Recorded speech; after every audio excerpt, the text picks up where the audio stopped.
Serve qualche microfono. Chiedo scusa, in regia, avete qualche altro microfono gelato disponibile? Potrebbe essere utile perché abbiamo un po' di persone. Grazie. Io intanto attacco. Bene, allora direi che possiamo ripartire. Adesso abbiamo un momento dedicato espressamente, diciamo, rispetto a tutto il tema della Smart City, facciamo un focus sul tema della mobilità, che comunque, lasciatemi dire che forse è il tema più complicato da risolvere. La transizione energetica nel campo della mobilità è veramente qualcosa di complesso, ce l'ha anticipato anche Giovannini stamattina. È complesso perché non solo richiede, come dire, un cambiamento della fonte di energia, che è un tema legato alla decarbonizzazione, c'è un problema di cambiamento proprio di modello di mobilità. Oggi come oggi è abbastanza evidente, una cosa che sperimentiamo, direi quasi quotidianamente, è il fatto che la mobilità in varie circostanze è in crisi. Faccio un esempio velocissimo, intanto arrivano i microfoni. Diciamo che se negli anni 70 un'automobile in più messa per strada aumentava la capacità di mobilità, oggi un'automobile in più messa per strada tendenzialmente la riduce, nel senso che l'automobile privata, per esempio, non è più in grado, non è più lo strumento giusto per rispondere ai bisogni di mobilità della società moderna, o meglio, non può essere l'unico su cui ci affidiamo, non è che sparisca come mezzo. Bisogna ripensare la mobilità in modo molto più sofisticato e avremo appunto occasione adesso di parlarne. Con gli ospiti che vi vado a presentare, Andrea Ragona, assessore all'urbanistica della mobilità. Eccolo qua, benvenuto. Benvenuto Riccardo Benzic, spero di avere... Benzic, perfetto, bene, allora di averlo pronunciato bene, di APS Holding, quindi una società che si occupa per esempio di gestione di parcheggi, colonnine elettriche, insomma quanto ruota intorno, direi, alla mobilità in senso stretto. Poi abbiamo Federico Fea, amministratore delegato di DF Charging. Buongiorno. Stanno sviluppando un'infrastruttura di ricarica con delle caratteristiche peculiari, diciamo. Poi abbiamo Stefano Cetti, che è direttore generale di Metropolitana Milanese, che non è la metropolitana intesa come... ma è una società di ingegneria che sviluppa progetti di carattere infrastrutturale, naturalmente legati anche, come dire, a oggetti come le metropolitane, ma non soltanto. E poi Riccardo Rossi, professore di ingegneria dei trasporti dell'Università degli Studi di Padova. Eccolo qua. Vediamo se ho dimenticato qualcosa. Beh certo, mamma mia, ho saltato il dottor Barbarino, mi è sfuggito. Eccolo qua. Benissimo, grazie, amministratore delegato di Bus Italia o Bus Italia Veneto, che quindi è una società di trasporti locali. Benissimo, benvenuti. Poi avremo un secondo momento. Qui c'è Alessandro Molinacci alla mia sinistra, che ormai conoscete perché insomma è quello che fa le domande intelligenti. Io sono quello che sgrida le persone se vanno troppo lunghe. Allora, niente, tema, dicevamo, complicatissimo. Allora, partiamo velocemente dall'assessore all'urbanismo. Mi piacerebbe farla un po' chiacchierata, anche questa, se riusciamo a evitare dei 6 monoloqui. Allora, Ragona, intanto come state affrontando qui, qualcosa ci è stato anticipato, ma come state affrontando qui a Padova il tema della mobilità? Penso che dobbiamo prestargli un microfono, sì. Grazie. Acceso? Sì. Anche con la condivisione, come si condivide il microfono, nel senso che la sharing mobility è una parte di ragionamento che abbiamo fatto, non è l'unica e forse non è neanche la principale, però come dire, ho utilizzato questo momento di condivisione del microfono per partire da questo. Abbiamo 5 in realtà servizi di sharing in città, 2 monopattini, 2 biciclette e un car sharing gestito proprio da PS, e questo per dire che l'approccio deve essere globale, deve essere il tema... Domanda subito, perché questo è uno degli eventi curiosi a cui abbiamo assistito nell'ultimo. Abbiamo per anni discusso del fatto che serviva un mezzo di trasporto adatto all'ultimo miglio, adatto a collegare la casa al primo mezzo di trasporto utile. Poi a un certo punto arriva un oggetto chiamato monopattino elettrico e gli facciamo la guerra. Ora, spero che non gliel'abbiate fatta qui a Padova, da quel che capisco no. Ecco, insomma, per esempio questo, come state affrontando questo tema? Allora, Vedete tutta questa criticità o... Allora, io credo che sia un po' una questione anche di adattamento culturale. Ci sono sicuramente delle criticità perché ovviamente si vedono, è inutile negarlo, ci sono dei monopattini ma anche delle biciclette parcheggiati assolutamente in modo poco civile, insomma. Anche di auto se ne Però sono ci tante sono parcheggiate, anche... ma nessuno dice che bisogna Esatto. cancellare le auto Però per questo. appunto veniamo fuori da 70 anni di cultura dove è normale parcheggiare un po' ovunque, per cui come dire, ci risalta all'occhio più quest'altro, ma non va bene ovviamente né l'uno né l'altro, ecco, insomma. Quindi noi abbiamo avuto un approccio di promozione ma anche soft, nel senso abbiamo escluso alcune zone dove non si poteva parcheggiare, alcune zone dove non si poteva andare, abbiamo fatto dei corsi di formazione con i gestori. Abbiamo limitato la velocità sin da subito, quando ancora a livello nazionale si poteva andare ai 25, l'abbiamo limitata a 20, per cui sicuramente ci sono delle problematicità, però diciamo che il maleducato poi se usa una bici, un monopattino o la macchina è sempre maleducato, ecco. Però se posso, poi magari non andiamo troppo lunghi perché questa è una parte, come dire, la spina dorsale su cui noi stiamo progettando la città del futuro, la mobilità del futuro, è quella della realizzazione delle linee tranviarie già previste, già progettate anni fa, previste nel PUMS, che noi abbiamo rimodernato e abbiamo fatto sì che potranno diventare intercambiabili, e quindi da 3 linee tranviarie riusciremo a creare 8 combinazioni che andranno a servire gran parte della città con elevate frequenze, con una corsia quasi sempre dedicata, e quindi la possibilità di muoversi da qualsiasi quasi parte della città, ovviamente con un mezzo che oggi è l'asse portante del trasporto pubblico, perché la linea tranviaria, come dire, che abbiamo, anche se fa un quindicesimo o un decimo dei chilometri totali, porta un quarto dei passeggeri totali, porta oltre 30.000 persone al giorno, e sulle altre 2 linee che poi appunto permetteranno la realizzazione di 8 linee, due direttrici che permetteranno la realizzazione di 8 combinazioni, arriveremo a 20 milioni di passeggeri all'anno, che è sicuramente un risultato molto importante che trasformerà la mobilità della città, vuol dire decine di migliaia di auto ogni giorno in meno. Perché? Perché sarà più efficiente muoversi così. Ma pensate anche a un sistema diciamo così, o incentivante o in qualche modo penalizzante per le auto che entrano, oppure sul semplice fatto che ci sia la possibilità di usufruire ZTL, insomma sistemi che in qualche modo non permettano le entrate in modo da incentivare, oppure in realtà è solo avere a disposizione queste nuove linee? Oltre alla carota c'è anche il bastone? Insomma. Allora, questo diciamo che noi stiamo partendo con i lavori della seconda linea nei prossimi fine estate probabilmente, e su questo non abbiamo pensato sistemi di disincentivo.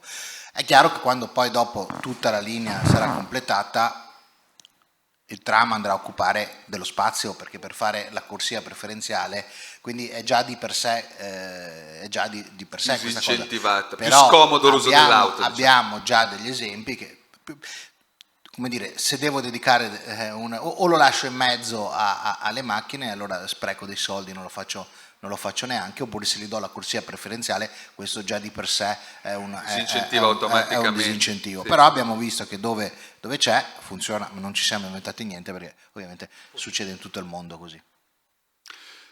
Grazie, quindi insomma diciamo asse portante della politica sulla mobilità a Padova è la realizzazione di questo sistema tranviario nuovo, che un po' è la metropolitana di una città di queste dimensioni, nel senso che su queste dimensioni uno non fa una metropolitana, non avrebbe nessun senso, esatto. Mentre ha senso fare delle linee tranviarie. E poi sharing per quanto riguarda questo, poi, naturalmente resta poi la mobilità privata, ma quello è un altro paio di maniche. Allora, ecco, a proposito però di mobilità privata, andiamo da Benzik, dicevo, amministratore delegato a PS Holding. Uno dei temi, un numero che io cito spesso, ricordo spesso, è che circa nelle ore di punta, circa il 30% delle auto che vedete circolare in una grande città tipicamente sono auto che sono arrivate a destinazione e stanno cercando un parcheggio. È un numero che a me ha sempre colpito in modo, cioè quasi un'auto su 3 nei momenti, diciamo, di massima circolazione che si sperimenta in città, non so, alle 9 di mattina, alle 8 di mattina, quelli che vedete circolare, quasi una su 3, in realtà è arrivata, ma non sa dove parcheggiare la macchina. Quindi molte auto che circolano di fatto inutilmente. Se sapessero dove andare per trovare il parcheggio, farebbero chilometri in meno. Ecco, quindi ci sono degli impatti importanti anche nella gestione di parcheggio e di altri aspetti sulla mobilità. Voi che cosa state facendo? Cosa stiamo facendo e che cosa abbiamo fatto? Tanto per cominciare, uno degli approcci corretti è proprio capire che uno degli strumenti anche per la regolamentazione dei flussi del traffico parte anche attraverso la gestione degli stalli di sosta disponibili. Questo non vuol dire che bisogna riempire la città di parcheggi ovunque, significa semplicemente gestire l'esistente, che spesso è anche poco o sottoutilizzato. Dopo vengo alla domanda specifica, ma do giusto un indirizzo.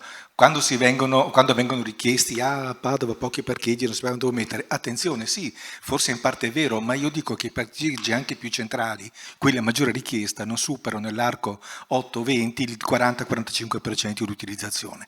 L'unico che è sempre pieno, che è il più costoso di tutta la città è Piazza Insurrezione, che con i suoi 3 euro all'ora, 3,50 euro alla seconda, ha un tasso di occupazione che supera il 90%.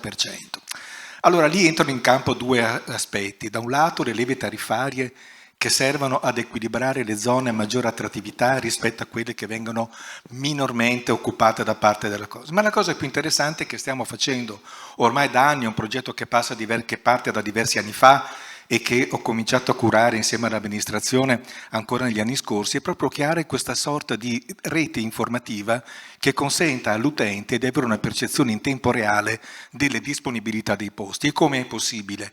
Da un lato abbiamo cambiato tutti gli impianti degli parcheggi in struttura, quelli cosiddetti a barriere, dove recano già in tempo reale la capacità di assorbimento o no dei posti. Ma soprattutto abbiamo concluso proprio in questi giorni un progetto che è partito, ripeto, ancora anni addietro, che oggi finalmente vede la conclusione, che è un po' anche la chiusura di un cerchio del modello del principio di rifacimento del sistema sosta a Padova, che è l'installazione dei sistemi, dei sensori di parcheggio, cioè anche quelli in strisce blu, oltre ai parcheggi scambiatori, sono dotati di una sensoristica che determina in tempo reale lo stato di occupazione degli stalli.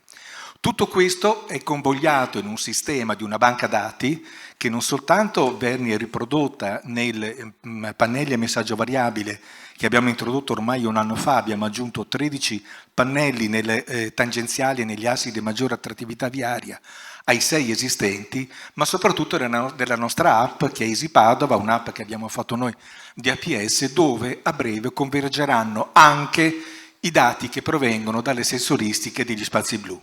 Il che vuol dire che nella nostra app troveremo divisi per aree urbane, poi sottosezioni le singole vie e delle singole vie gli stalli a disposizione, il che vuol dire che di qui a qualche tempo, poco, quando tutti i dati rientreranno nel software gestionale complessivo del sistema di sosta, sapremo esattamente quali sono le disponibilità. Figuratevi quando ci sarà l'auto a guida autonoma, no? Questa riceverà già l'informazione, sa dove vuole andare il suo passeggero, a questo punto lo chiamiamo così, non è più il guidatore, saprà dove vuole andare il passeggero gli dice guarda devo andare lì e l'auto, se è di proprietà, saprà poi dove andare a parcheggiarsi di conseguenza. Posso aggiungere in un futuro magari lontano, ma... Sì, ma già siamo avanti, io credo che poi i tempi saranno ancora più brevi del previsto.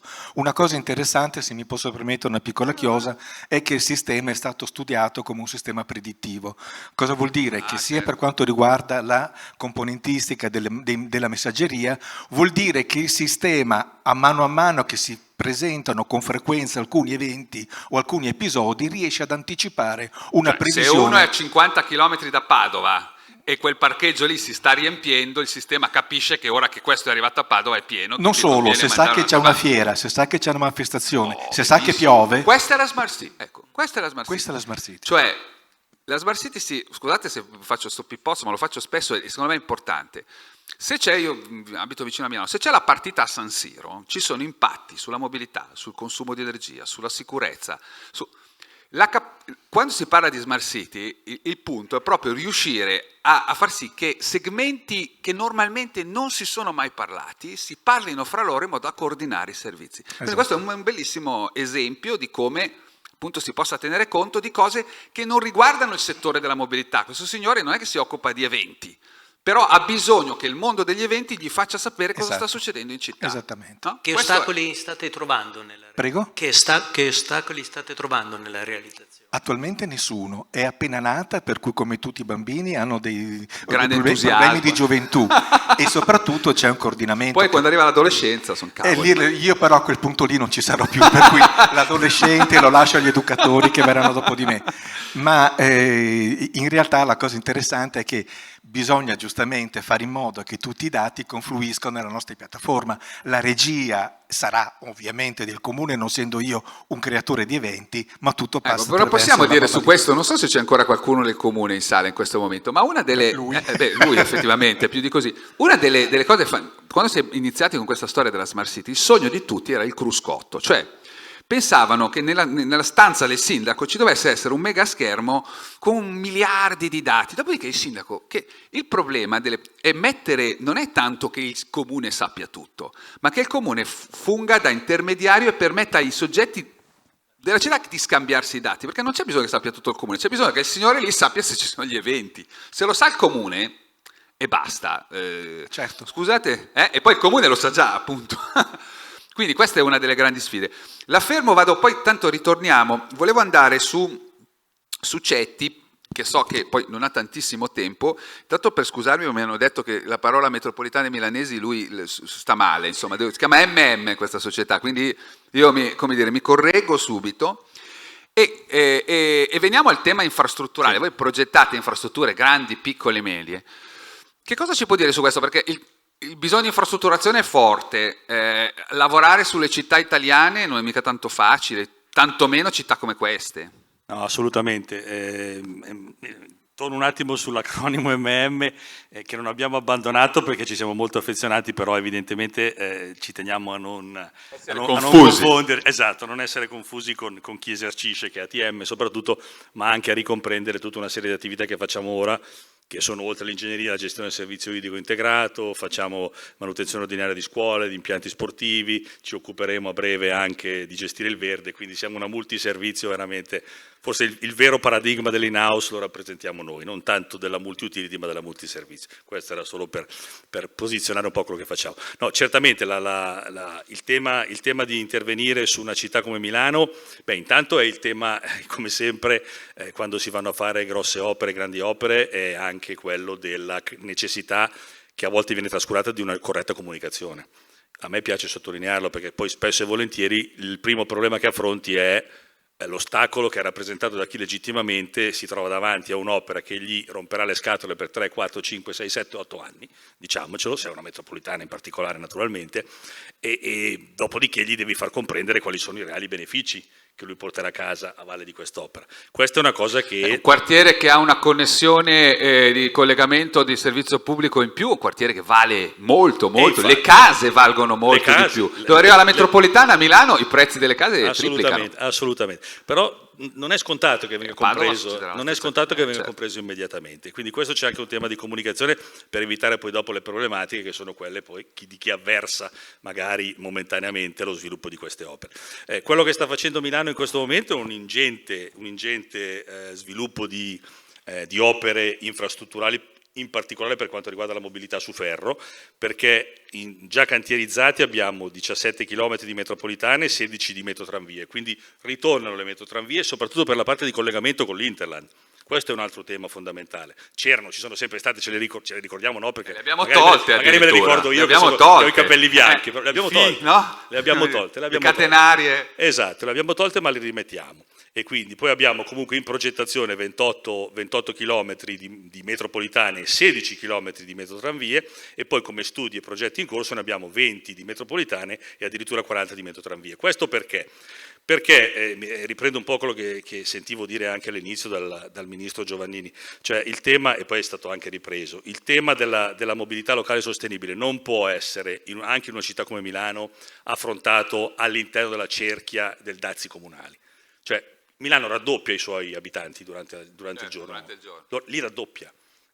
Voglio dire, e quindi va comunque tenuto conto che se vogliamo sfruttare al massimo le potenzialità di un trasporto pubblico efficiente, o meglio di sistemi di trasporto pubblico efficienti, dobbiamo ragionare in ottica quantomeno di città metropolitana e in realtà di area vasta. E tra l'altro qua, adesso qua non abbiamo un sindaco, diciamo, ma la cosa veramente difficile è programmare, fare qualunque tipo di programmazione per i comuni un po' più piccoli, che magari non sono proprio al confine del centro attrattore della zona. Cioè un comune che sta a 20-30 chilometri dal capoluogo di provincia, per capirsi, quello secondo me ancora oggi non sa dove sbattere la testa. Ma anche solo su Milano, per esempio, i flussi sono molto disomogenei, cioè sono molto più massicci, per esempio c'è molta più domanda da parte di Sud Milano di infrastruttura, perché è meno infrastrutturato dal nord e più ovviamente coperto e infrastrutturato meglio. Ma questo perché? Perché non si è mai pianificato uno sviluppo urbanistico, meno che meno a livello metropolitano, tenendo conto delle infrastrutture di trasporto. Si è sempre arrivati dopo, a litigare se mettere la fermata lì o se metterla 10 metri dopo. Questo è il vero problema. Una domanda velocissima, perché è venuto fuori un tema sicuramente interessante. Per curiosità, Ragona, voi avete provato a stimare con lo sviluppo di queste vie tranviarie che impatto ci può essere, per esempio, sul valore immobiliare degli edifici o qualcosa del genere? Perché questa è una roba che se uno comunica effettivamente, probabilmente qualche magari resistenza. È un lavoro che si fa questo? Ci abbiamo pensato un po', però non abbiamo un po' osservato, ma non l'abbiamo fatto in maniera scientifica. Sicuramente è una delle cose che, soprattutto per la terza, che poi sarebbe, come era prevista come seconda, poi la realizzeremo come terza, che è la più lunga e la più importante. Stiamo pensando, abbiamo già iniziato una campagna comunicativa, perché una grande opera ha bisogno comunque anche di essere accompagnata da una campagna comunicativa, e quindi stiamo ragionando su come... Questo spesso è un elemento interessante. Esatto, uno dice, vabbè, mi sorbisco un po' di lavori, però poi... esattamente, sì. Diciamo che per fortuna in città c'è già stata un'opera simile e quindi un po' si è percepito già che le case che sono comode a questo servizio valgono di più, un po' di più. per Però chi ci abita sicuramente è interessante e ci stiamo pensando di farlo in maniera scientifica e strutturale. Certo. Anche perché oggi ci sono sistemi per fare tecnologie anche per fare in modo abbastanza sistematico questo tipo di valutazioni. Vado da Barbarino, amministratore delegato Bus Italia Veneto. Allora, abbiamo parlato di tram, adesso parliamo di autobus. Il tram è un mezzo che nasce, per esempio, elettrico, abbiamo tolto le catenarie, adesso ce le stiamo rimettendo. Per gli autobus ci sono delle problematiche diverse. Abbiamo anche sentito prima Giovannini nel suo intervento, ci ha ricordato che l'autobus è a metà, diciamo, tra il trasporto pesante e il trasporto leggero. Anche dal punto di vista tecnologico forse la transizione ecologica in questo momento non è così facile, mentre per l'auto è un po' più chiara la situazione perlomeno. Sì. Allora, cosa state facendo? Che ruolo per gli autobus nella mobilità? Rispetto al tema complessivo del forum, direi che il trasporto pubblico locale resta per definizione un trasporto sostenibile, comunque sia fatto, perché sicuramente anche gli autobus non sono poi la vera fonte di inquinamento. Ora, per inquadrare un po' il problema nel presente e cercare di proiettarlo nel futuro, rispondendo peraltro a quello che lei chiedeva, Bus Italia Veneto è il gestore del trasporto pubblico locale nella città di Padova e nella provincia, nella logica appunto che il sistema è stato visto giustamente nel suo complesso. Anche il nuovo affidamento prevede un sistema tariffario che facilita la visione del trasporto pubblico locale come sistema esteso. Cioè uno fa un biglietto solo, per esempio, Mentre e prende l'autobus e il prima tram. erano tanti biglietti frazionati, adesso attraverso il meccanismo del servizio urbano, del servizio interurbano collegato attraverso il suburbano detto sul territorio conurbato, in effetti si è cercato di favorire quanto più è possibile l'uso del mezzo pubblico. Per avere qualche numero, a parte Bus Italia Veneto è un'azienda che sviluppa 30 milioni di chilometri con 900 addetti, in ambito provincia, città e provincia di Padova sono 24 milioni e 700 mila chilometri. Comporta l'impiego di 542 autobus e gli addetti corrispondenti sono circa 650, questo per avere un po' un'idea. Quando abbiamo partecipato come società alla competizione, alla procedura per l'affidamento di questo servizio, il parco autobus era prevalentemente costituito da autobus a gasolio e a metano. Nel frattempo il mondo è cambiato, effettivamente le risorse oggi disponibili sia in termini di piano strategico della mobilità sostenibile sia come piano nazionale di ripresa e resistenza più i fondi complementari è in gioco una massa di denaro importante che ha praticamente cambiato il nostro scenario in termini di investimenti e la composizione del parco macchine, che alla fine di questo percorso, ma in tempi brevi però, alla fine in relazione all'utilizzo di queste risorse, passerà da un numero attuale di 8 macchine elettriche, si passerà per ora in prospettiva sono 114, delle quali 97 già finanziate tra piano strategico, piano nazionale di resistenza, di ripresa, eccetera, eccetera. Sì. Ecco, veniamo al punto della sua domanda. L'elettrico è sicuramente valore aggiunto in termini di sostenibilità in ambito locale. Non dobbiamo però trascurare che da un punto di vista industriale, cioè dal punto di vista del gestore, qualche complicazione rispetto all'autobus alimentato con combustibile fossile che produce e trasforma energia direttamente sull'autobus, qualche problema ce lo pone. A parte i costi, costa molto di più e si risparmia dal punto di vista della gestione, costa molto meno, no? La gestione sì, dal punto di vista proprio dell'alimentazione, dell'impiego e anche della manutenzione. Guarda, relativamente lo stiamo misurando, perché poi un pacco batterie si parla di circa 200.000 euro, quindi non è che sia. L'autobus costa 2 volte quello a gasolio a parità di dimensione, trasporta meno. Quindi probabilmente sperimenteremo nel tempo che occorrono più autobus di quelli che oggi... E di conseguenza anche un costo maggiore. Esatto, un costo maggiore, perché ha una minore capacità di carico, circa del 20%, e poi soprattutto pone problemi di autonomia. Mentre con un autobus a gasolio a metano... Glielo chiedo molto brutalmente perché... Allora, uno dei temi della transizione è azzeccare i tempi. Cioè, se uno precorre i tempi sulla tecnologia rischia di avere, come dire, dei problemi in termini di costi-benefici. Se uno arriva in ritardo, idem in realtà, ci sono problemi poi comunque di altra natura. Quindi bisogna scegliere il momento giusto, l'incentivo proporzionato, in modo da, come dire, ottimizzare le risorse che abbiamo e ottenere il massimo dei risultati. In un orizzonte di 2 o 3 anni, così, insomma, lei pensa che come dire, l'elettrico, in fondo, sia la soluzione giusta? Era meglio, non so, fare biocombustibili, uno il biometano e decarbonizza. Magari non sarà l'ideale, però non ha problemi di autonomia.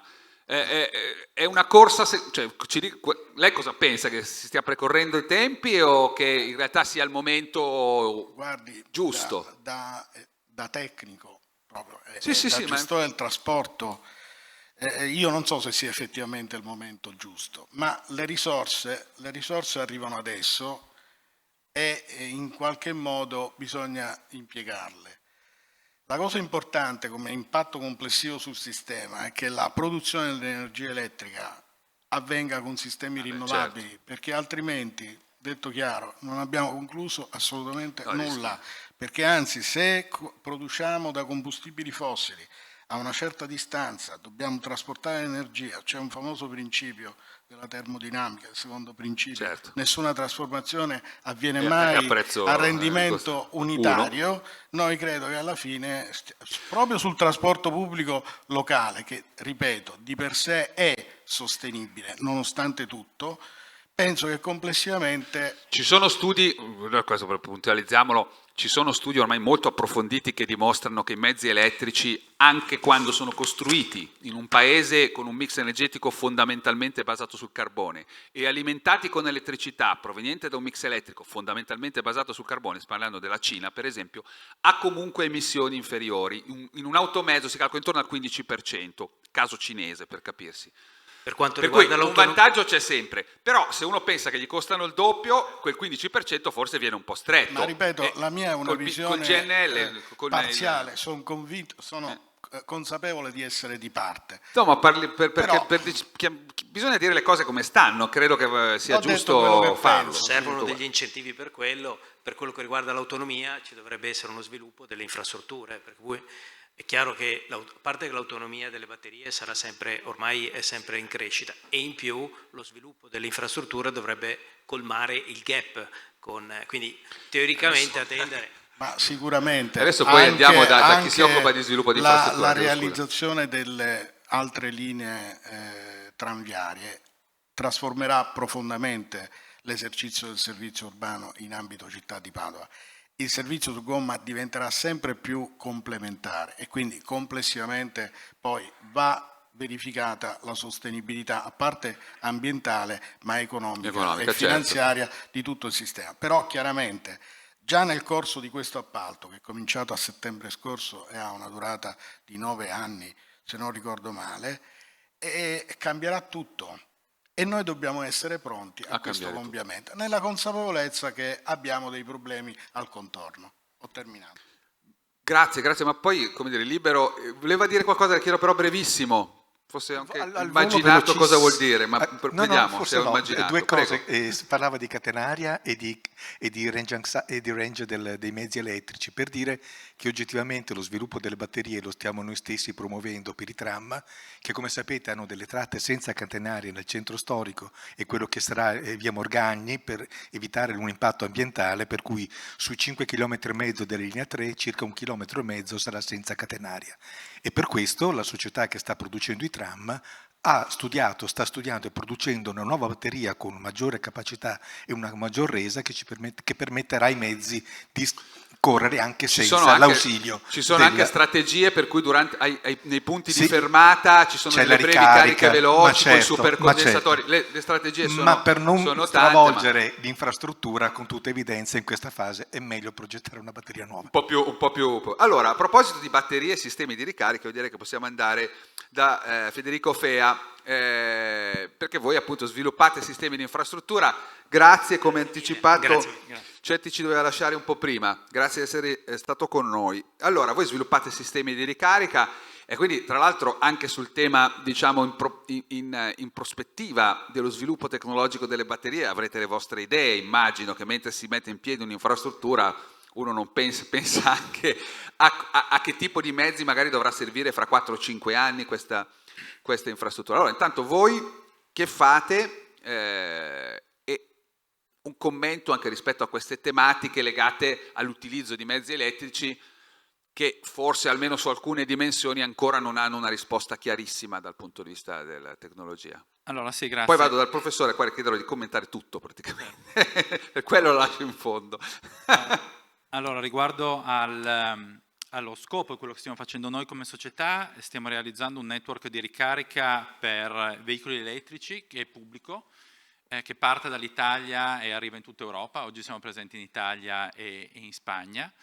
Il tema che abbiamo toccato differenti temi, no? Per arrivare alla tua domanda relativa all'importanza delle performance delle batterie per andare a definire quella che è l'infrastruttura ottimale. È un tema fondamentale. Noi abbiamo un team che ha lavorato da diversi anni, no? Alcuni di noi sono stati sotto certi punti di vista pionieri in questo ambito, iniziando a lavorare proprio sui veicoli elettrici già dal 2010. però non si smette mai di imparare. Per quanto riguarda invece il tema proprio tipico che dicevi tu delle batterie, per esempio noi abbiamo nel mese di ottobre scorso reso pubblica una partnership che abbiamo con Stellantis, che ha diversi ambiti di collaborazione, uno dei quali è proprio quello legato al intensificare gli scambi di informazioni anche relativamente alle performance delle batterie e dei veicoli, proprio per avere la possibilità di andare a realizzare in ogni location l'infrastruttura migliore guardando al futuro. E per guardare al futuro è fondamentale, come dicevi tu prima, sapere come saranno le performance delle batterie, ma soprattutto cosa faranno fare i BMS dei veicoli elettrici, cioè il computer di bordo che di fatto va a preservare la batteria del veicolo elettrico per cercare di mantenere nel tempo un certo livello di performance. Per quanto riguarda invece un commento relativamente al tema degli autobus, che è un tema noto e complesso, effettivamente sì, il costo oggi come oggi è ancora maggiore, questo è un dato di fatto, e questo mi apre l'opportunità di parlare di un altro ambito sul quale stiamo lavorando molto, che è proprio quello di andare a ridurre il total cost of ownership dei veicoli elettrici, sia essi veicoli pubblici piuttosto che veicoli privati, cioè avere la possibilità di mettere in valore i tempi morti dei veicoli, no? Gli autobus, io non sono un esperto come lei, però immagino che abbiano alcuni, no, nella flotta dei tempi morti, no? Si sono già ricaricati e possono quindi mettere in valore qualcosa che un veicolo termico non ha, ovvero la propria batteria. Questo è il concetto di integrazione veicolo elettrico rete, su quale stiamo lavorando molto. Vehicle to grid, no? Il concetto del vehicle to the grid, sì, è un concetto che nasce o viene spinto a valle del disastro atomico di Fukushima nel 2011 con i car maker giapponesi. Adesso è diversi anni che è molto in voga, abbiamo avuto modo di lavorarci direttamente. Effettivamente tende, questo è dimostrato dal punto di vista economico, ha un effetto importante per quanto riguarda la riduzione del total cost of ownership, perché mentre l'autobus termico dorme in un deposito e non fa niente, un autobus elettrico, se messo nelle giuste condizioni, riesce a far lavorare la propria batteria per poter vendere dei servizi che vengono remunerati alla rete elettrica. Sono servizi che hanno un valore importante, che ogni anno in Italia si misurano in miliardi di euro. Una stima di RSE, Ricerca Sistema Energetico, su questo punto, dice che per un veicolo privato tipicamente circa il 30-40% del costo di ricarica potrebbe essere restituito sotto forma di servizi se la batteria se l'auto viene mantenuta in questa fase, nelle disponibilità della rete, appunto per l'offerta di servizi di questo genere. Sì, il 30% è tanto, ecco. Voi immaginate, vuol dire, oggi fate il pieno di benzina, tra l'altro oggi lo pagate caro, lo paghiamo caro,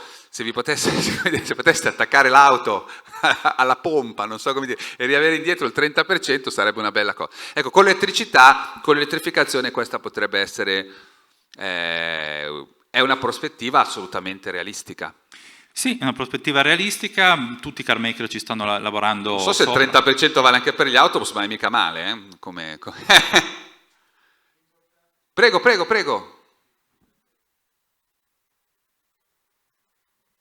Bene. Sì. Sicuramente è un'opportunità. No, non la sentiamo.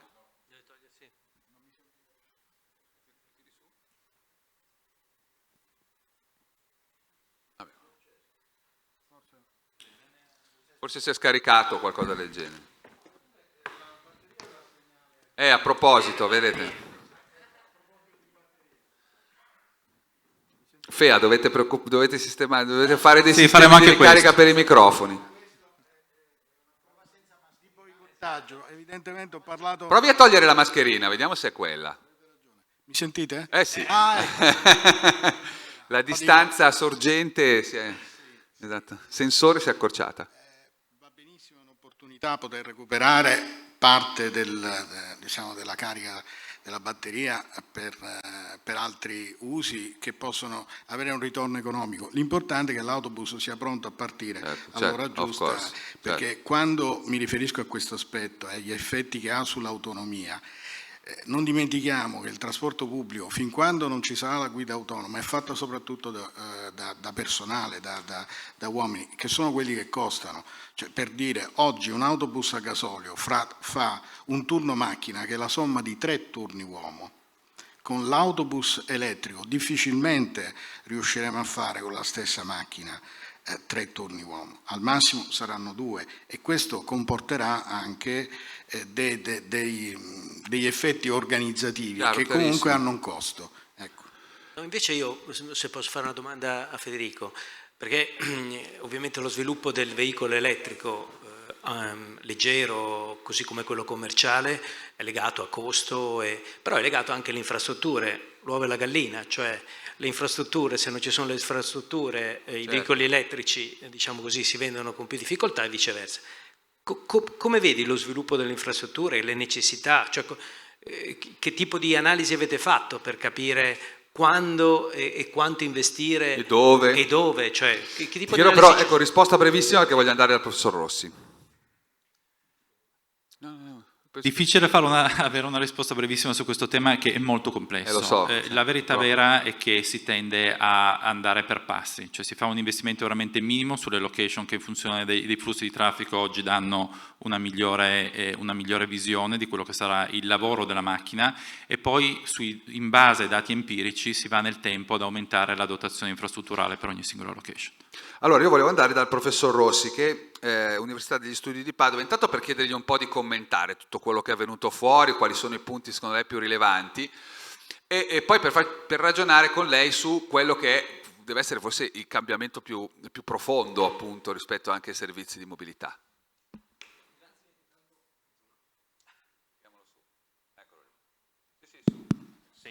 Grazie per l'invito, mi fa molto piacere essere qui e devo dire, i punti toccati sono molti. Tema trasporto pubblico, potenziamento del trasporto pubblico, quindi linee tram, linee di adduzione al tram, di cui ha parlato appunto Bus Italia, ovviamente è una riconfigurazione del servizio che richiede ovviamente un adattamento, anche in rapporto alla gomma, come diceva giustamente.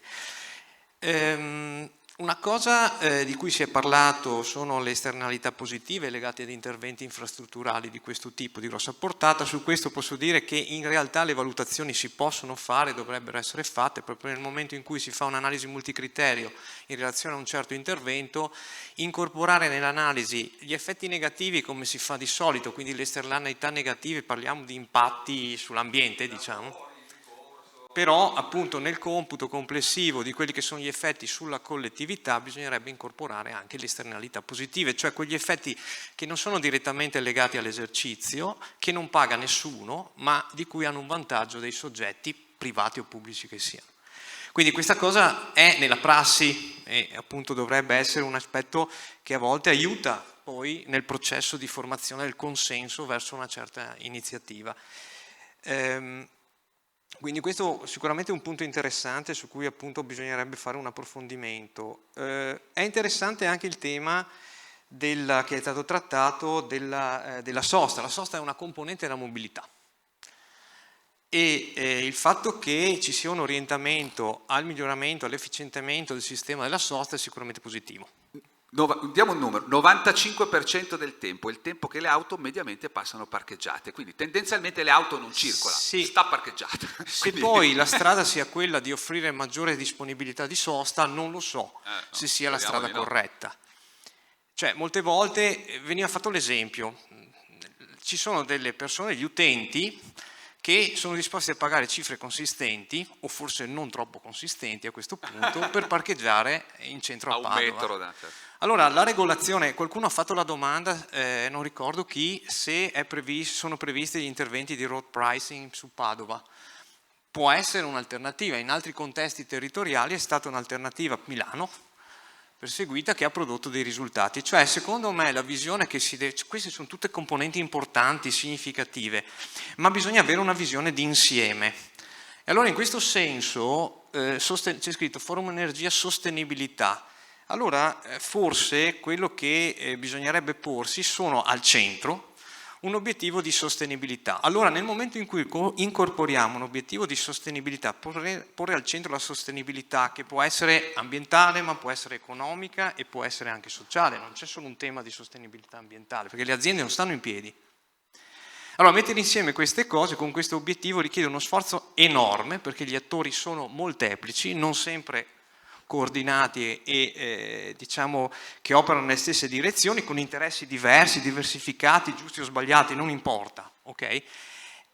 Però con questo obiettivo forse gli sforzi, se si legge la letteratura attuale, l'approccio all'evoluzione della gestione dei trasporti, dei sistemi di trasporti in una prospettiva di 15 più anni, è proprio questo l'approccio, cercare di coordinare le forze per avere una visione di insieme che metta al centro l'utente. E qui faccio un appunto. Un mio collega di lunga data, molto più vecchio di me, che mi ha insegnato molte cose, parla non di smart city ma parla di wise city, cioè in cui al centro non c'è la tecnologia, ma al centro diciamo, degli interessi è l'utente. Sempre per interloquire, una delle domande che si è fatto chi ha ragionato su Smart City è: come facciamo a dire che indicatore scegliamo? Se dovessimo scegliere un indicatore sintetico del successo di una città, di una Smart City o di quale possiamo scegliere? Volendone scegliere uno, a me piace molto la risposta: il tempo liberato, cioè quanto tempo abbiamo liberato del cittadino, togliendogli incombenze di cui avrebbe fatto volentieri a meno. Non so se le piace. Sì, è una forma di utilità che può essere eventualmente anche stimata. Può essere un indicatore, poi in realtà... però per dire, quando si dice di mettere al centro l'utente, bisogna usare un indicatore che poi riguardi l'utente, non i kilowatt, per capirsi. Sono d'accordo, sono d'accordo su questo. Ma qui poi svolge una funzione fondamentale. Adesso io, quando mi avete chiesto di intervenire, ho ragionato, vedendo il tema, diciamo, in generale, ho pensato ai MaaS, ai Mobility as a Service, perché è un tema adesso che è oggetto di discussione. Non è nemmeno consolidato il concetto di MaaS, ma si va in quella direzione. Molti sforzi vengono fatti in quella direzione. Ce lo spieghi un po' meglio. Come? Ce lo spieghi un po' meglio, sì. Sì, allora, diciamo che in generale un MaaS, un Mobility as a Service, si pensa a una piattaforma digitale a cui l'utente accede e che permette all'utente di interrogare questa interfaccia, assumere delle informazioni, pianificare il viaggio, pagare su un unico punto, sotto forma di abbonamento oppure pay as you go e così via, e poi utilizzare il servizio. Attenzione, ricompreso in questa piattaforma digitale, che è qualcosa di tecnologico, ma che dietro alle spalle a quello che viene detto un integratore, e anche lì sulla figura di integratore c'è forte discussione se dovrà essere un integratore pubblico o privato, okay? L'utente dà dei feedback. Quindi diamo una misura anche di quanto l'utente in generale gradisce l'offerta che viene proposta. In questo momento, senza vendere fumo, i MaaS sono in una fase primordiale, nel senso che le esperienze fatte portano a dire che c'è la necessità di definire un business plan, un modello di business, perché qui ci sono le aziende di trasporto, un'idea centrale è quella di dire va bene, l'integratore lo fa l'azienda di trasporto pubblico che mette insieme tutti gli altri operatori dei servizi in una certa area, in una certa nicchia cosiddetta. Mi faccia capire, è quel soggetto che per esempio decide se per andare dal punto A al punto B prendi l'autobus e il tram piuttosto che quindi deve essere un soggetto critico, è questo che è il punto. È immediata l'utenza, quindi domanda da una parte e l'offerta di servizio che c'è in un certo ambito insomma, come ruolo. Però a differenza di un travel planner, diciamo, di quelli tipo Google Maps per citarne uno, eccetera, l'elemento centrale che dovrebbe essere messo, e ritorno su questo, è l'obiettivo di sostenibilità. Ok, quindi quello fa fare lo scatto in avanti ai MaaS rispetto a un normale pianificatore di percorso o un sistema intelligente o presunto tale che fornisce la catena degli spostamenti. Poi, diciamo, l'interfaccia è uno strumento, no? Dietro c'è questo integratore, che ne so, però ci sono problemi veramente difficili da superare anche in contesti relativamente semplici come possono essere alcune città del nord Europa, ma il problema per esempio è come faccio a trasferire un titolo di viaggio da un'azienda a un'altra. Sono dei temi normativi.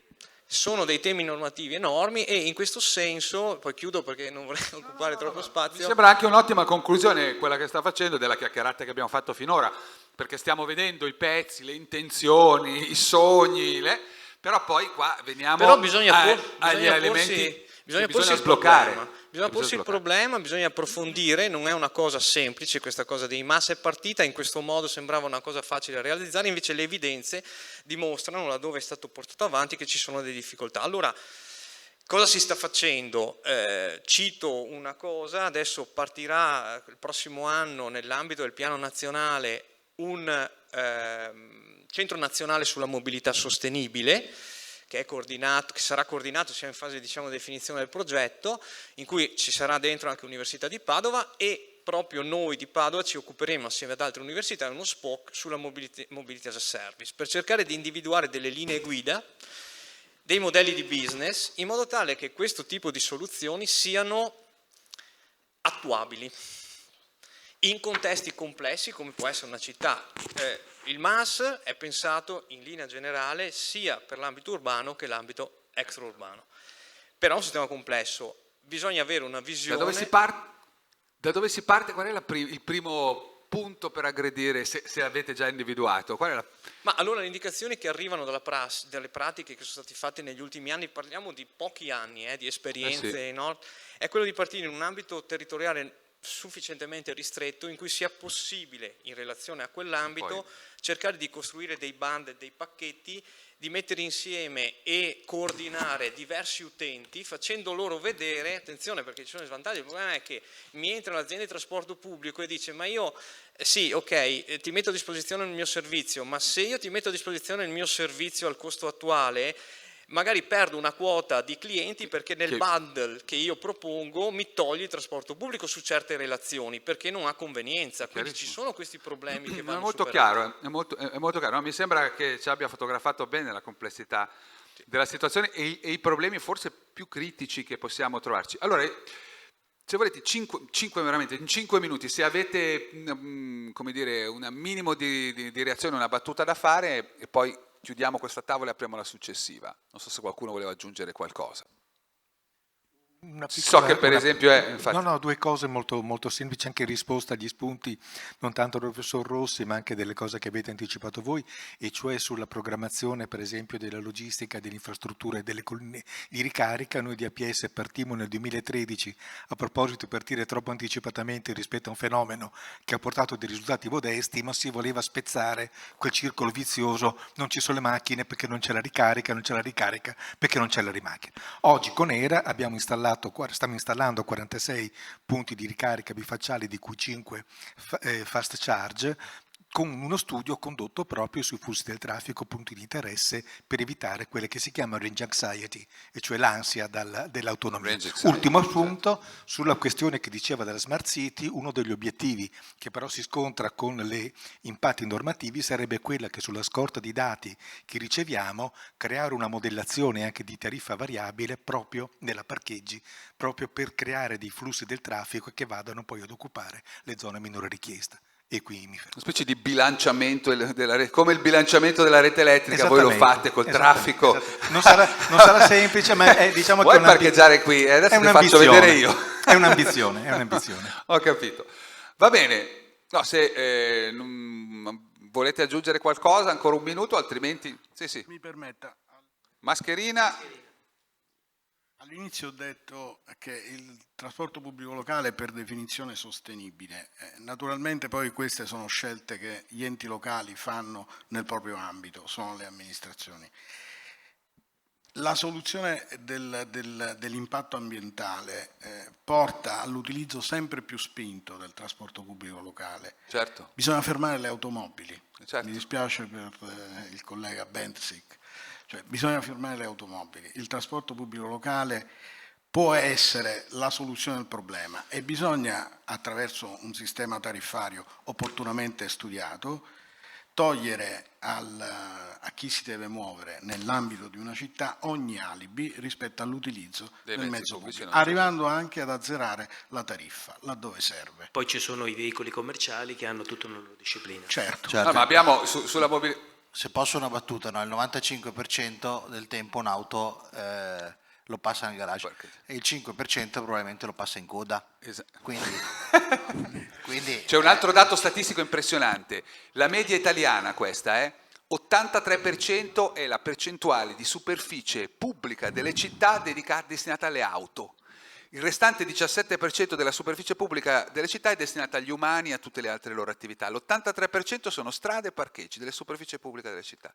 È un dato medio, poi molto diverso caso abbiamo per dei caso. quartieri che sono nati... Sono dei parcheggi. Con una corsia di mezzo. Senza neanche il marciapiede, no? Sì, sì, perché esatto. quando sono stati costruiti non si percepisce. Sì, qui adesso sarebbe un lungo discorso, Yangel e tutto. Però quindi o tutto il cambiamo, resto. come dire, un po' mentalità, oppure si può risolvere in parte. Comunque mi sembra chiaro questo, meno auto è la presupposto per qualunque mobilità sostenibile, credo. Professore? Sì, ho dimenticato di dire una cosa quando ho introdotto il concetto di Musk. Il fine ultimo non è quello di far star ferme le auto, è proprio perché la gente non abbia più l'esigenza di avere un'auto privata. Questo poi è il concetto di base, o quantomeno di non averne due o una per patente. Solito discorso, no? Guardiamoci attorno, ci sono le auto piene, strade piene di auto vuote. Insomma, questo è un po' quello che è una succede. perfetta definizione. No, vi dico un ultimo aneddoto e poi ci possiamo salutare. A Singapore, dove hanno enormi problemi di disponibilità di superficie, un buco Singapore, piccolissimo, hanno problemi di acqua, hanno problemi di vario tipo, la superficie vale tantissimo. Lì stanno puntando molto sulla mobilità a guida autonoma, perché che adesso insomma, è probabilmente prematura, stanno facendo esperimenti, però loro ci credono molto. Tra le cose, tra le varie iniziative, come dire, lo Stato, Comune, Regione, perché lì è tutto insieme, ha modificato le normative edilizie imponendo che i garage, i box, siano alti 3 metri e non più 2,20 metri, 2,30 metri, perché siccome valutano che serviranno molte meno auto in futuro con l'auto a guida autonoma, a New York le stime dicono 1 su un quinto, per esempio, su un lavoro fatto in... Allora, questi box, se oggi li costruisci sono 2,20 metri, c'è il rischio che tra 2 anni non sai che cosa, o tra 20 anni non hai idea di che cosa fartene. Quindi hanno già imposto la normativa di farli altri 3 metri in modo tale che quando non serviranno più come box potranno essere utilizzati come negozi, per esempio. Questo è un esempio di cosa vuol dire programmare a lungo periodo anche aspetti di questo genere. Era un piccolo esempio. Grazie a tutti per essere rimasti qui con noi. Allora, adesso facciamo un breve giro. Grazie. Adesso cambiamo scala, ma restiamo a parlare, Alessandro, restiamo a parlare di mobilità. E allora abbiamo da remoto, intanto così la mettiamo a schermo, Ivana Paniccia, che è dirigente dell'autorità di regolazione dei trasporti. Sapete che abbiamo delle authority, una è ARERA, si occupa di tutta la parte reti, energia e quant'altro, abbiamo l'authority, non so, per esempio sugli aspetti legati alla privacy, e poi abbiamo un'authority sui trasporti, tra l'altro molto ben attrezzata, mi dicono le altre autorità. Vediamo se riusciamo ad averla, Ivana Paniccia. C'è? Sta arrivando. Buongiorno. Oh, buongiorno, eccola, allora vediamo gli effetti speciali, eccola qua, benvenuta.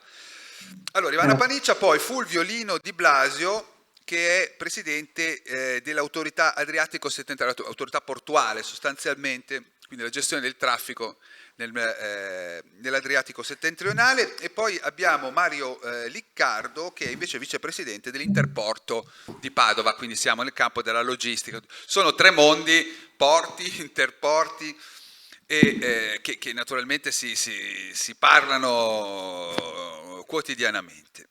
Allora, io partirei da lei Paniccia, chiedendole un po' insomma, cosa bolle in pentola, quali sono in questo momento i temi caldi per un'authority come la vostra, rispetto anche a questo tema della transizione, rispetto insomma, a tutti i cambiamenti che si affacciano e che in teoria nei prossimi addirittura 3-4 anni dovremo addirittura mettere a terra. Noi nel 2026 dobbiamo averli spesi i soldi del PNRR, bene o male. Certo, sì, grazie intanto.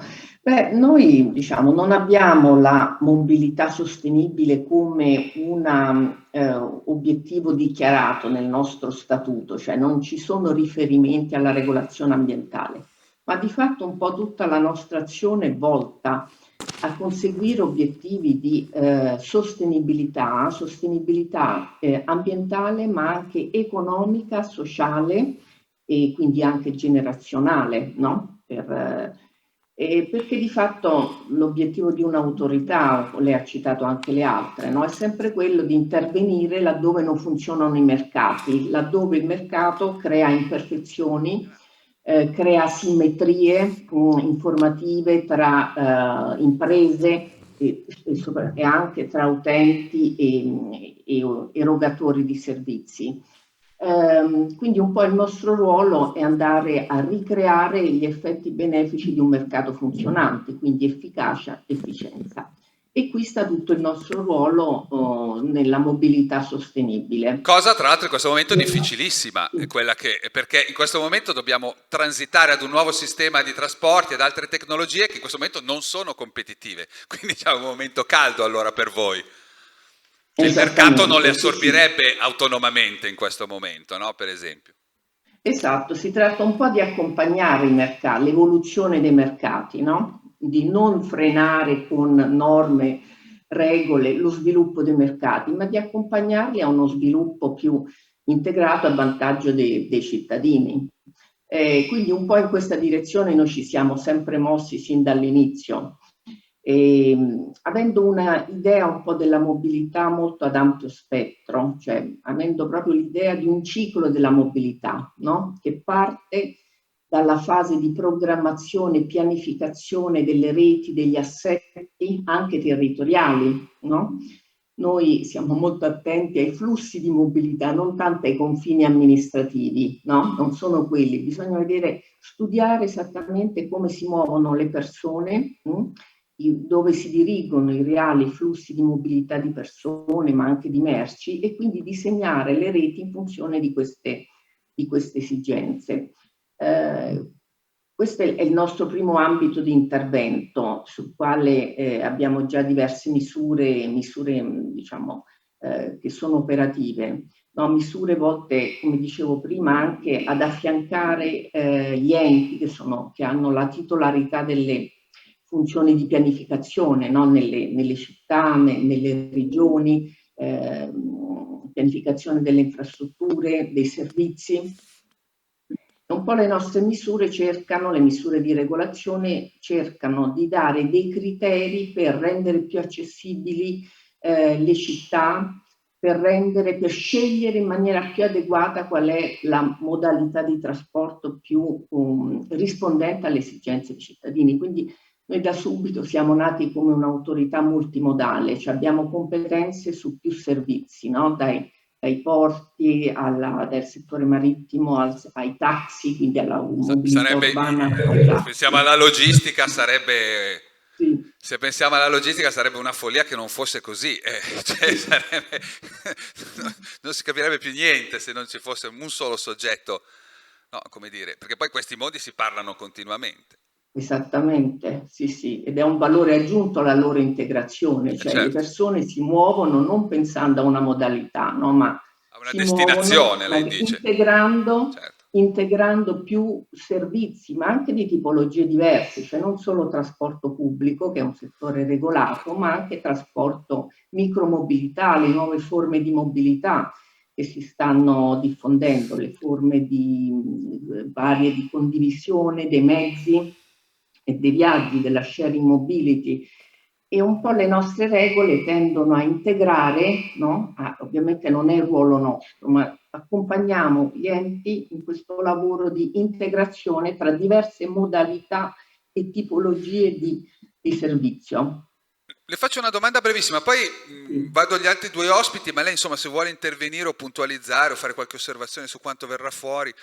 Ecco, tocchiamo un attimo il tema della logistica, lo tocchiamo... che tra l'altro proprio sulla mobilità urbana ha un impatto sempre più forte, con lo sviluppo del commercio elettronico per esempio. Adesso noi ormai siamo abituati a ricevere 5 pacchi al giorno, tra l'altro uno dice ma perché mi porti una penna, poi mi porti la gomma, poi mi porti il temperino, non puoi venire una volta e portarmeli tutti e 3 e facciamo 2 viaggi di meno.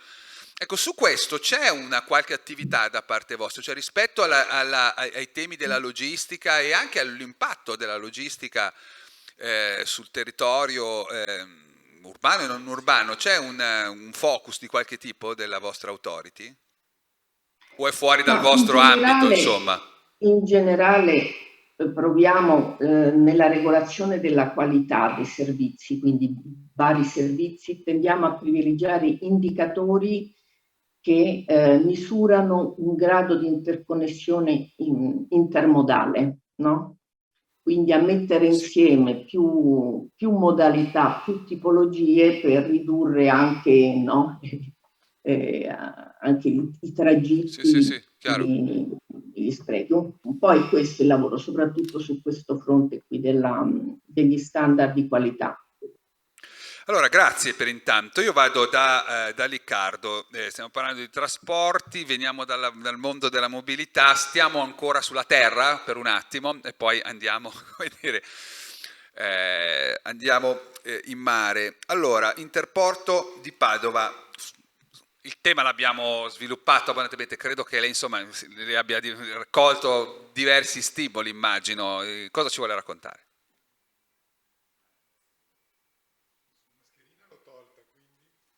Se possiamo teniamo l'ospite.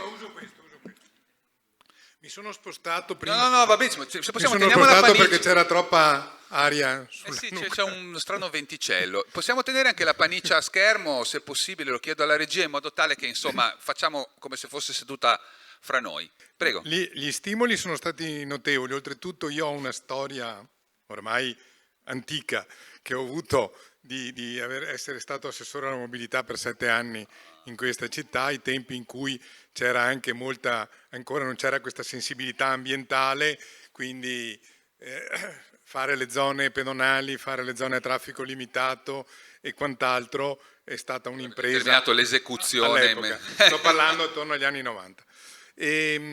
Ma oltre a questo, restando al tema di questa mini tavola rotonda, con l'ultimo spunto che è stato dato, ecco, partendo da una micro esperienza, però esperienza concreta e vera, dell'Interporto di Padova proprio, parlavate delle merci che vengono consegnate. Oggi non sono sicuro che viaggino più, non so se ci sono più mezzi che portano pacchi o persone in giro. No, in effetti anche il fatto dell'e-commerce fa sfuggire un po' alla regolazione la consegna delle merci. Noi abbiamo istituito come Interporto di Padova un servizio che si chiama City Porto, che è praticamente, potremmo dire, l'autobus delle merci per la consegna in area urbana, in particolare in centro storico, ma non solo, si sta estendendo anche per esempio alla zona termale. Questo sistema, diciamo che è un sistema regolatore della consegna delle merci, però con l'e-commerce un po' rischia di sfuggire, perché mentre i corrieri, diciamo, normali e conosciuti trovano in questo servizio e i negozianti che devono approvvigionarsi trovano in questo servizio un collettore importante, l'e-commerce con piccoli anche trasportatori eccetera sfugge un po'. Quindi questo sarà anche una cosa da regolare pro futuro, perché rischia di far saltare un po' l'intento. Fa tanti sforzi per convincere le persone a lasciare l'auto a casa, a salire sull'autobus, dopodiché sono 1 milione di furgoni. Anche, appunto, sulle merci, appunto, ma anche questo, lì non si può fare quello. Comunque, per tornare anche alla mia veste, che qui oggi indegnamente sostituisco il vicepresidente della UIR, la UIR proprio ha costituito un gruppo di lavoro che si chiama Ambiente ed Energia, che ha prodotto in collaborazione con Nomisma non tanto tempo fa, 1 mese e mezzo fa, un rapporto che si chiama La transizione energetica e la rete degli interporti italiani, in cui ci sono una serie di dati e soprattutto di azioni proposte per accompagnare la transizione energetica appunto attraverso l'opera degli interporti e dei porti.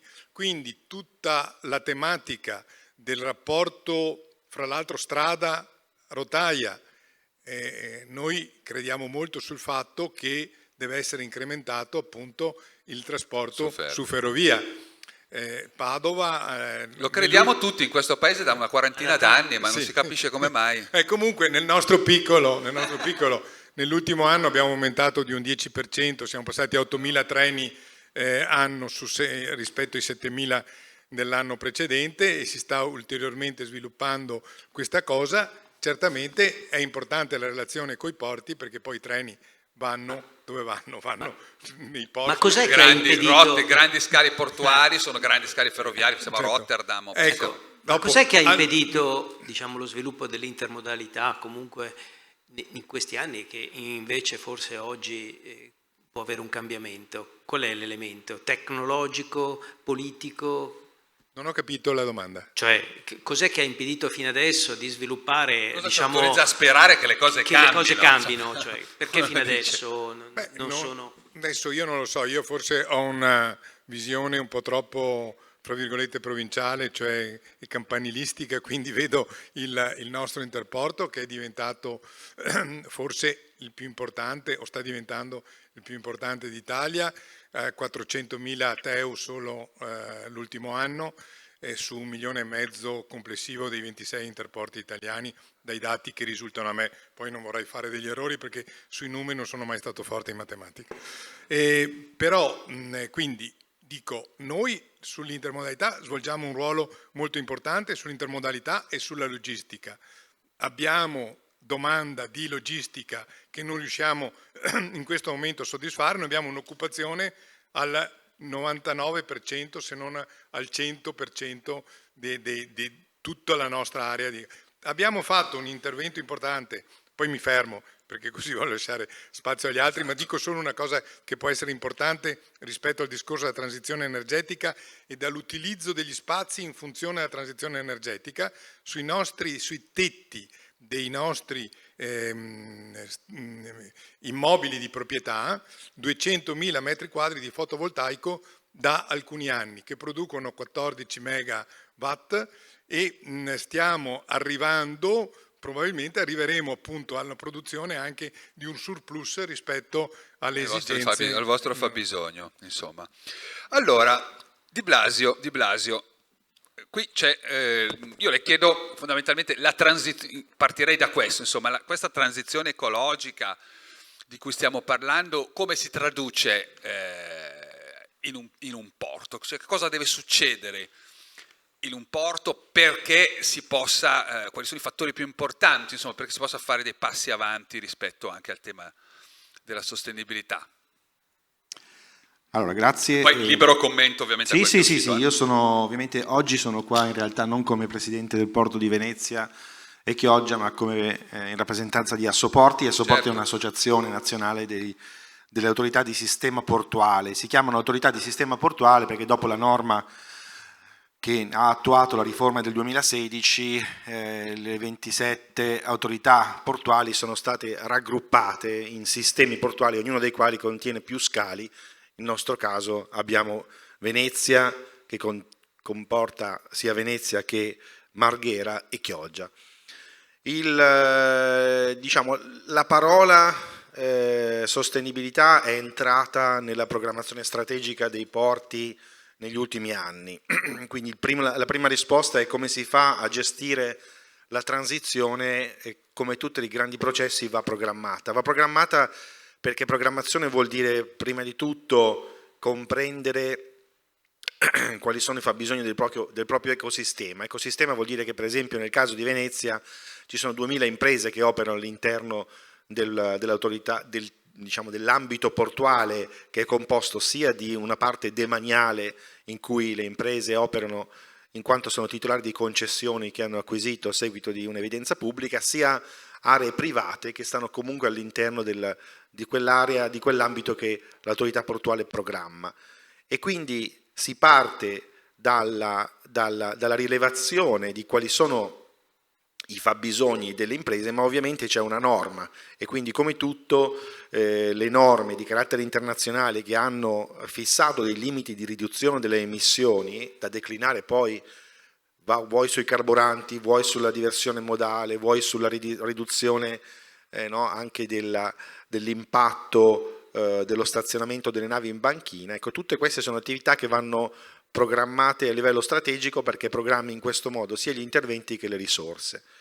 Primo tema è quello quindi della capire se la pubblica amministrazione è in grado di fare tutto ciò e quanto la pubblica amministrazione, perché le autorità portuali sono enti pubblici non economici e quindi rientrano diciamo, nell'ambito delle autorità pubbliche pur essendo chiamate come in questo caso ad una corsa verso la transizione che richiede una velocità tipica di un ente privato, quindi se a livello corporate... Tra l'altro, prima nell'intervento di stamattina di Giovannini, Giovannini ci ricordava che per esempio il tema della transizione nel settore aeroportuale è un po' più complicato perché non è che noi possiamo decidere del luogo di destinazione dell'aereo, no? Noi vogliamo farli andare a biodiesel, bene, ma se dall'altra parte non gli danno il biodiesel, e con i porti c'è lo stesso identico problema, che in realtà voi avete un potere relativo su chi vi porta, gli potete imporre delle regole, ma poi se uno non le vuole rispettare va in un altro porto e quindi non è così.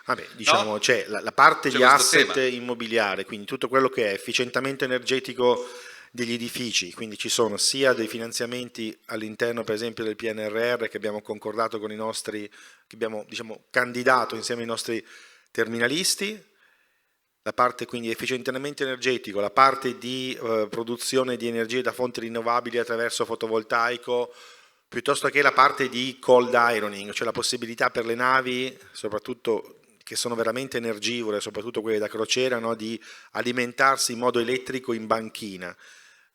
Questo per esempio è un tema di grandissima complessità, il Porto di Venezia ha 91 milioni di euro su questo tema, ma il mercato e anche il sistema della tariffa, quindi il modello di business ancora non è pienamente definito, perché nel frattempo il mercato dell'energia si è liberalizzato e quindi le norme che dovevano introdurre, ma questo l'autorità potrà correggermi, no? un correttivo, un input all'invogliare le navi che effettivamente hanno una possibilità di scelta di scali e utilizzare questa forma di alimentazione in banchina non sono ancora entrate. Quindi in quel caso è un tipico esempio di risorse pubbliche disponibili per costruire l'infrastruttura, cioè come io vado ad attaccare la spina alla nave, ma quadro normativo e quadro di mercato e quadro tecnico non ancora definiti, quindi le tariffe non sono ancora chiare e in alcuni casi le linee guida comunitarie su quale tecnologia utilizzare non sono fatte. Quindi tu parti ma potresti non essere in linea con quello che vogliono le navi. Certo, tra l'altro è un problema molto complicato. Voi pensate quando arriva una grande nave in un porto, questa consuma come un comune, come una piccola città, certo. Però magari sta lì poche ore, per cui o un giorno, per cui uno ha bisogno di un sistema che sia in grado di fornire per 24 ore una quantità di energia mostruosa, poi magari dovrebbe però stare fermo, quindi e quello è un problema, bisogna riuscire a... capacità ha ogni singolo porto, no? Il livello non è di tensione, tutto, cioè ci sono alcuni problemi veramente complicati ancora in questo momento dove non si sa bene come affrontarli. Su alcune cose siamo abbastanza autonomi e avanti, diciamo, tutto rientra nel nuovo ruolo delle autorità di sistema portuale, che sono degli hub energetici che quindi fanno non soltanto lo stoccaggio ma anche la produzione di energia da fonti rinnovabili. Ci sono vari, anche in questo caso, finanziamenti anche per progetti pilota, anche per esempio nel settore dell'idrogeno. La cosa importante è riuscire a trovare un modello di business che attinge da varie fonti di energia a seconda della maturità dello scalo o anche della maturità della conoscenza tecnica in quel settore. Per esempio l'idrogeno, tutti immaginano che si vada verso quella tecnologia, ma non è chiaro quando e come ci si arriverà, come lo si produce, quindi sono tutti elementi che innalzano moltissimo la complessità, da cui, e devo dire che il Presidente di Assoporti mi aveva invitato a fare questa considerazione che è stata fatta anche oggi, come far entrare queste competenze all'interno dell'autorità, quindi sono figure nuove che quindi richiedono una formazione, anche andare sul mercato, motivo per cui spesso e volentieri su questi temi noi facciamo anche un dialogo con il mercato, stimolando il project financing, perché è un momento in cui la pubblica amministrazione ascolta chi è più, no, al corrente, no, dello stato dell'arte veramente di riflessione tecnica e anche di business. Quindi in questo caso è un classico esempio, perché banalmente noi dobbiamo fare dei bandi con un livello di complessità su temi che ancora non sono determinati. Enormemente più maggiore, questo è un tema in tutta la pubblica amministrazione, quello di fare dei bandi con moltissime con la consapevolezza di cosa stai chiedendo. Più che complicazioni servono delle competenze diverse per fare un bando che tenga conto di elementi di cui prima non si è mai tenuto conto. Quindi il primo passo concreto è la competenza? Il primo passo concreto è, io ripeto, il quadro normativo deve essere chiaro, perché a volte potresti fare dei passi in avanti, come per esempio il gas liquefatto naturale, è vero, ancora tutto il mondo degli armatori ha una posizione non definitiva, probabilmente non ce n'è una posizione definitiva, si transirà verso varie forme di approvvigionamento energetico, però le competenze all'interno dell'autorità sono norme necessarie. E poi competenze per mettere a terra norme. Io lascerei, come dire, la possibilità a Paniccia senz'altro di replicare o di così aggiungere qualche ultima considerazione. Sì, grazie. No, io volevo un po' riprendere questo tema vogliamo un po' degli investimenti, no? Per la sostenibilità e delle gare, cioè di come questi meccanismi possono favorire degli investimenti per la sostenibilità, cioè quali sono gli strumenti che in qualche modo favoriscono un upgrading, un avanzamento delle prestazioni e delle performance. E quindi faccio questo riferimento per introdurre alcuni strumenti regolatori, cioè attraverso le gare per la selezione dei fornitori dei servizi o anche dei concessionari dei servizi, possono essere inseriti dei criteri premiali, no? Per favorire proprio gli operatori con più capacità di innovazione, con più capacità di gestione e di efficienza. Questo può essere fatto appunto introducendo degli appositi meccanismi di incentivazione dell'efficienza, tramite anche sui sussidi o sulle tariffe, meccanismi tipo price cap o subsidy cap, o prevedendo delle premialità proprio su certe tipologie di investimenti, no? Qualsiasi tipo, prima se ne sono citati alcuni.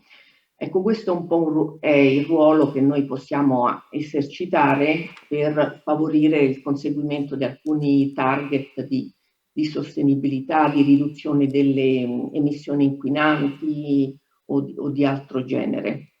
Quindi questa strumentazione che è tipica di un'autorità di regolazione, quindi fatta di incentivi, di criteri, può essere messa al servizio di investimenti a favore della sostenibilità.